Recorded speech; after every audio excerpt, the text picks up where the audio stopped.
తో మాట్లాడింది ఎంత కాన్ఫిడెంట్గా మాట్లాడిందంటే చాలా సునాయాసంగా ఏమీ చదువుకోకపోయినా బ్రహ్మాండంగా ఒక చిన్న పరిశ్రమ పెట్టి మీ అందరికీ స్ఫూర్తినిచ్చినటువంటి షేక్ జహీబా స్వాతి మహిళా సంఘం అధ్యక్షురాలు వారికి chief general manager NABARD Gopalarao గారు నాకు అత్యంత ప్రీతివంతమైన ఆర్గనైజేషన్ ఇది.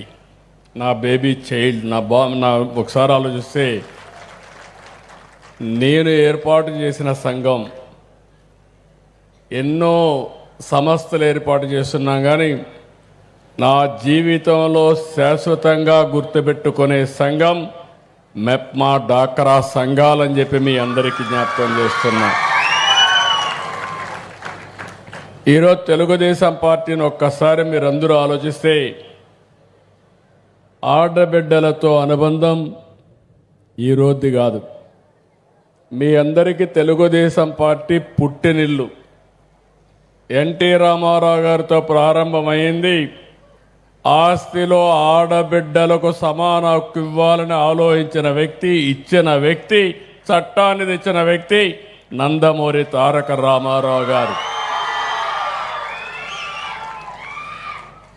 అక్కడి నుంచి మిమ్మల్ని అందరినీ చదివించాలని ఆలోచించి ఒక స్ఫూర్తిదాయకంగా ముందుకు తీసుకుపోవాలని పద్మావతి మహిళా యూనివర్సిటీ పెట్టిన వ్యక్తి నందమూరి తారక రామారావు గారు.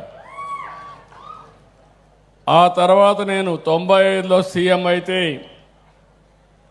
మీ స్థితిగతుల్లో మార్పు రాకపోతే ఆ రోజు నేను ఆలోచించి డాక్రా సంఘాలు పెట్టడమే కాకుండా మీ అందరిలో చైతన్యం తీసుకొచ్చాను. నాకు ఇప్పుడు కూడా బాగా జ్ఞాపకం ఉంటుంది.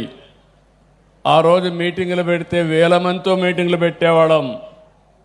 మీ అందరితో నేను మాట్లాడేవాడిని, ధైర్యం చెప్పేవాడిని, స్ఫూర్తినిచ్చేవాడిని. మీరు రూపాయి పొదుపు చేస్తే నేను రూపాయి మీకు ఒక అన్నగా కట్నం ఇచ్చిన సందర్భం నాకు ఇప్పటికి కూడా జ్ఞాపకం ఉందని చెప్పి నేను మీకు తెలియజేస్తున్నా. రూపాయి పొదుపు చేశారు.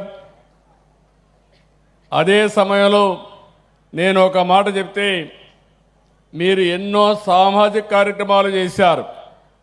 మీరు చదువుకున్నారు, మీ భర్తలని చదివించారు, ఇంకొక పక్క పిల్లల్ని బ్రహ్మాండంగా మీరు సంపాదించి పిల్లల్ని పైకి తెచ్చిన సంఘటనలు చూస్తే నా జీవితంలో ఎప్పుడూ మరిచిపోలేనని చెప్పి మరొక్కసారి మీకు తెలియజేస్తున్నా. ఆ రోజు మీరు రోడ్డు మీదకి వస్తే మగవాళ్ళు ఎగతాళి చేశారు మిమ్మల్ని. ఆ విషయం కూడా నాకు జ్ఞాపకం ఉంది. మీ ఇంట్లో కూడా మీకు సహకారం రాకపోతే ధైర్యంగా ఉండండి. రాబోయే రోజుల్లో మీ మాట మీ ఇంట్లో వాళ్ళు వినే పరిస్థితి వస్తుందని చెప్పి చూపించింది నేనేనని చెప్పి మరొక్కసారి గుర్తు చేస్తున్నా. ఆ రోజు సమైక్య ఆంధ్రప్రదేశ్లో చేశాం. ఈరోజు మీరు చూస్తే ఒకప్పుడు మన ఆడబిడ్డలు చదువుకోకపోయినా దేశం అంతా వెళ్ళి అక్కడ కూడా డాక్రా సంఘాలు ఏ విధంగా ఉండాలనో ఒక ఆర్గనైజేషన్ నేర్పించింది ఆంధ్రప్రదేశ్లో ఉండే మహిళలు అని చెప్పి కూడా నేను మీకు తెలియజేస్తున్నా. ఈరోజు మీరు ఒక్కసారి చూసినప్పుడు ఇక్కడంతా కూడా నేను మంత్రి గారిని చంద్రశేఖర్ గారిని మనస్ఫూర్తిగా అభినందిస్తున్నా. ఢిల్లీలో జరిగే ఇలాంటి పెద్ద కార్యక్రమాన్ని గుంటూరుకు తీసుకొచ్చి గుంటూరులో కూడా ఇక్కడ ఆంధ్రప్రదేశ్ రాష్ట్రంలో మీలో ఒక చైతన్యం ఇవ్వడానికి ప్రయత్నం చేశాడు. సరస్సును మనం చూస్తే ఇది sale of articles of rural artisan society ఇక్కడ పెట్టినప్పుడు నేను చూశాను. మినీ ఇండియా జ్ఞాపకం వస్తూ ఉంది. మీ చేతి వృత్తులు చూశాను, మీ కళలు చూశాను. ఇవన్నీ చూస్తే రాబోయే రోజుల్లో నాకు ఏమాత్రం అనుమానం లేదు, భవిష్యత్ అంతా మా మహిళదే, దాంట్లో అనుమానమే లేదని చెప్పి మీకు తెలియజేస్తున్నా.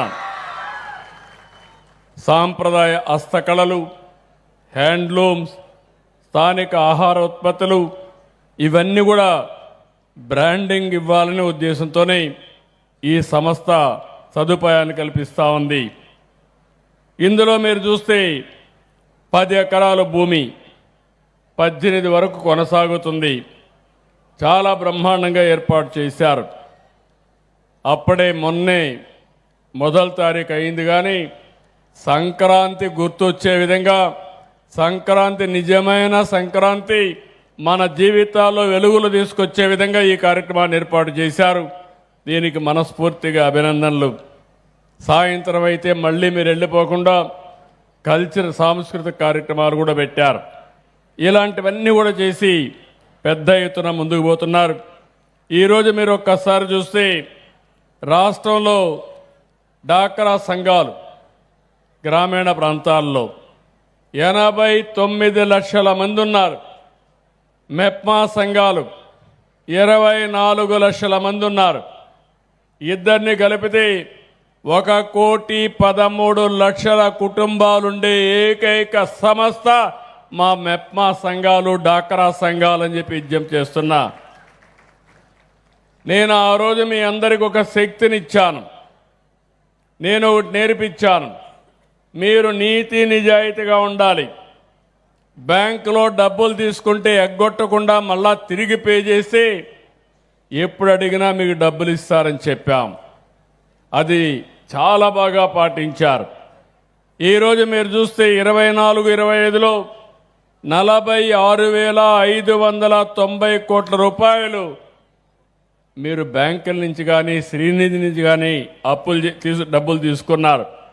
ఈ సంవత్సరం కూడా ఇప్పుడు జనవరిలో ఉన్నాం, 31,175 కోట్ల రూపాయలు ఇప్పటి వరకు ఈ బ్యాంక్ లోన్స్ అన్ని మీరు ఉపయోగించుకున్నారు.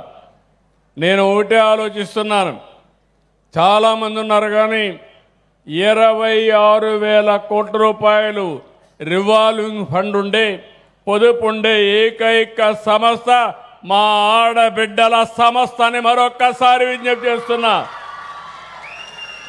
కోటీశ్వరుల దగ్గర డబ్బులుంటాయి కానీ పేదవాళ్ళు ఎప్పుడు అప్పుల్లో ఉంటారు.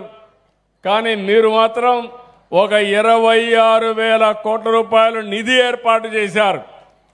అంటే 26,000 కోట్ల రూపాయల నిధి అంటే మీరు ఎంత వ్యాపారాలు చేయొచ్చో మీరే గుర్తుపెట్టుకోవాలి. ఇప్పుడు పెద్ద పెద్ద వ్యాపారస్తులు ఉన్నారు, 10 రూపాయలు పెట్టుబడి పెడతారు, 90 రూపాయలు అప్పు తీసుకొస్తారు, మళ్ళీ డబ్బులు సంపాదించి అప్పు కట్టి ఇంకో పక్కన ఆదాయాన్ని పెంచుకుంటూ ముందుకు పోయే పరిస్థితి వస్తారు. ఇప్పుడే నేను ఇక్కడ శ్రీనిధి చూశాను, ఇందులో 1,782 కోట్ల రూపాయల కార్పస్ ఉంది. సంవత్సరం 5,200 కోట్ల రూపాయలు టర్న్ ఓవర్ చేస్తున్నారు. ఇంకో పక్క 48 గంటల్లో మీకు డబ్బులు కావాలంటే మీకు శ్రీనిధి ఇస్తామన్నంటే చాలా బ్రహ్మాండంగా చేస్తున్నారు. దీనికి మనస్ఫూర్తిగా అభినందిస్తున్నా. అంటే ఈరోజు అందరి దగ్గర డబ్బులు ఉన్నాయి, మీరు ఈ విషయం గుర్తుపెట్టుకోవాలి. కానీ తిరిగి కరెక్ట్గా కానీ పే చేస్తే డబ్బులు ఇచ్చేవాళ్ళు మీ ఇంటి చుట్టూరు తిరుగుతారు తప్ప మీరు బ్యాంకులకు కూడా పోవాల్సిన పని లేదు. ఆన్లైన్లోనే డబ్బులు బారో చేసే పరిస్థితి వస్తుంది. నేను అందుకని మొన్న మార్చిలో అంతర్జాతీయ మహిళా దినోత్సవం రోజున నేను ఒక సంకల్పం చేశాను.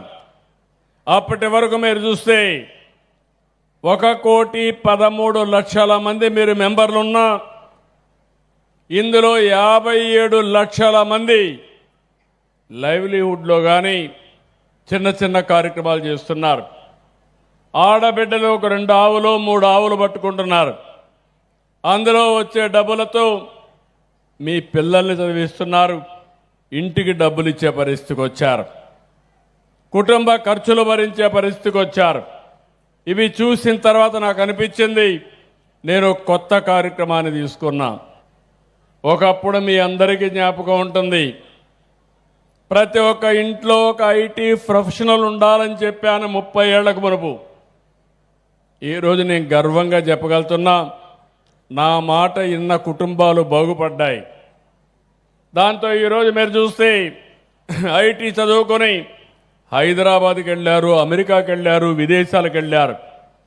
ఈరోజు ప్రపంచంలో ఎక్కడికైనా మీరు వెళ్ళి చూస్తే ఎక్కువ తలసరి ఆదాయం సంపాదించే వ్యక్తులు మన తెలుగు వాళ్ళు కావడం, అది ఆ రోజు చేసినటువంటి కార్యక్రమమే కారణం అని చెప్పి నేను మీకు తెలియజేస్తున్నా.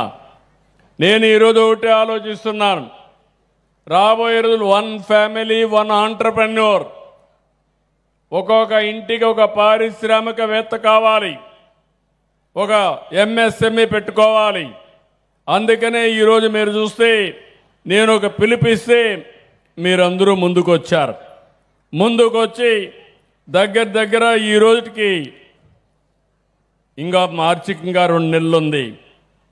సెర్ఫ్లో చెప్తే 70,000 మంది పారిశ్రామికవేత్తలు ఆంటర్ప్రెన్యూర్స్ కావాలంటే 72,832 మంది ఇప్పటికే తయారయ్యారు.